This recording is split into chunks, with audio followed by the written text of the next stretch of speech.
এই ভিডিওতে আমরা লাইকোপোডিয়াম সম্বন্ধে জানবো। লাইকোপোডিয়ামকে আমরা বলি ক্লাব মস।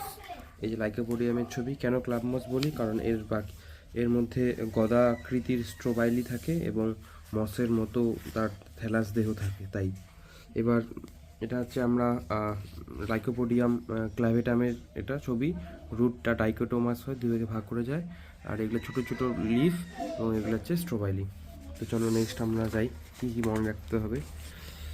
এবার লাইকোপোডিয়ামের স্টেমের মধ্যে আমরা বিভিন্ন ধরনের স্টিলি দেখতে পাই। যেমন এই দেখো ছবি দেখাচ্ছি তোমাদের, এই দেখো অ্যাক্টিনো স্টিলি দেখতে পাই, প্লেক্টো স্টিলি দেখতে পাই। এগুলো বিভিন্ন প্রজাতিতে বিভিন্ন রকম স্টিলি দেখা যায়। এরপর আমরা পড়বো রিপ্রোডাকশন। লাইকোপোডিয়ামের বিভিন্ন ভেজিটেটিভ রিপ্রোডাকশন বুলবিল এবং গ্যামির মাধ্যমে হয়।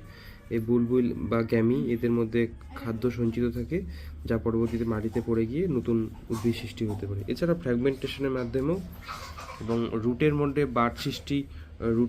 বার্ড সৃষ্টি হয়েও কিন্তু তৈরি হতে পারে। যদি এবার স্পোরের মাধ্যমে আমরা রিপ্রোডাকশনটা দেখি, তাহলে এটা হচ্ছে আমাদের স্ট্রোবাইলাটার ছবি। কোন স্ট্রোবাইলা? একটু আগে যে আমরা পড়েছিলাম এই যে স্ট্রোবাইলি, এইটুকু জায়গার ছবি হচ্ছে আমাদের দেওয়া আছে এইখানে। এই স্ট্রোবাইলের মধ্যে আমাদের স্পেশাল টাইপের কিছু লিপ দেখা যায়, এগুলোকে বলে স্পোরোফিল। এই যেগুলো হচ্ছে স্পোরোফিল।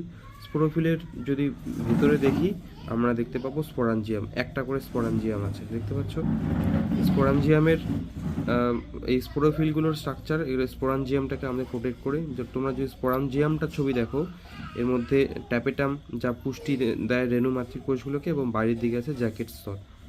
কীভাবে তৈরি হয় আমাদের এই মাইক্রোস্পোরগুলো, সেগুলো দেখো। প্রথমে আমাদের স্পোরাঞ্জিয়াল ইনিশিয়াল থাকে এবং যা বিভাজিত হয়ে জ্যাকেট ইনিশিয়াল তৈরি করে। জ্যাকেট ইনিশিয়াল থেকে জ্যাকেট তৈরি হয় এবং আমাদের এই স্পোরোজেনাস সেলগুলো থেকে আমাদের স্পোরগুলো তৈরি হয়।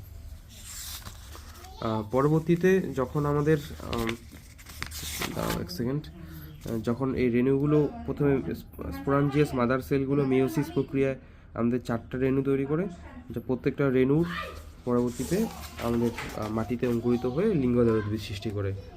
এবার এই রেণুগুলোর মধ্যে কিন্তু আমাদের আবার এক্সাইন ইন্টাইন স্তর থাকে। এবার যদি গ্যামেটোফাইট উদ্ভিদের কথা বলি, লাইকোপোডিয়ামের রেণুগুলো হোমোস্পোরাস টাইপের হয়, কিন্তু বিভিন্ন প্রজাতিতে আমাদের এই কি বললাম, গ্যামেটোফাইটটা বিভিন্ন ধরনের হয়, এবং একটা গ্যামেটোফাইটের মধ্যে অ্যানথ্রেডিয়া এবং আর্কিগোনিয়া দুটোই থাকে। এটা হচ্ছে স্ত্রীধানী, আর এগুলো হচ্ছে আমাদের পুংধানী। ঠিক আছে? এবার তোমরা জানো লাইকোপোডিয়ার মধ্যে মাইক্রোরাইজার যদি আক্রমণ করে ফাঙ্গাসটা, তবে কিন্তু গ্যামেটোফাইটটা পরিণত হয়।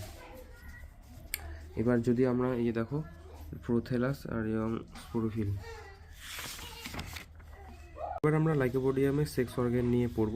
আমরা জানি পুরুষ একটা গ্যামেটোফাইটের মধ্যে কিন্তু দুটোই থাকে, মানে অ্যানথ্রেডিয়াম এবং আর্কিগোনিয়াম দুটো থাকে। অ্যানথ্রেডিয়াম আমাদের অ্যানথ্রেডিয়াম ইনিশিয়াল সেল থেকে তৈরি হয়, তারপর সেটা জ্যাকেট ইনিশিয়াল এবং প্রাইমারি অ্যান্ড্রোগোনিয়াল সেলে পরিণত হয়। প্রাইমারি অ্যান্ড্রোগোনিয়াল সেল থেকে পরবর্তীতে আমাদের অ্যান্ড্রোসাইট তৈরি হয়, এবং অ্যান্ড্রোসাইটগুলোর মধ্যে বাইফ্ল্যাজেলেট হয়, দুটো করে ফ্ল্যাজেলা থাকে। এরপর আমরা আর্কিগোনিয়াম নিয়ে পড়বো। আর্কিগোনিয়ামের মধ্যে দেখো আর্কিগোনিয়াম ইনিশিয়াল থেকে আস্তে আস্তে আমাদের নেক, তারপর এইগুলো হচ্ছে neck canal cell, ventral canal cell এবং এগ। যখন আমাদের ফার্টিলাইজেশন হয়, তখন আমাদের এই নেকের সেলগুলো এবং এই ভেন্ট্রাল ক্যানাল সেল পর্যন্ত আমাদের সবগুলো কোষে দ্রবীভূত হয়ে যায়, এবং দ্রবীভূত হওয়ার জন্য এই কোষগুলো থেকে সাইট্রিক অ্যাসিড বের হয়, যা ওই শুক্রাণুটাকে এই কেমোট্যাক্সিস পদ্ধতিতে ডিম্বাণুর কাছে নিয়ে আসে।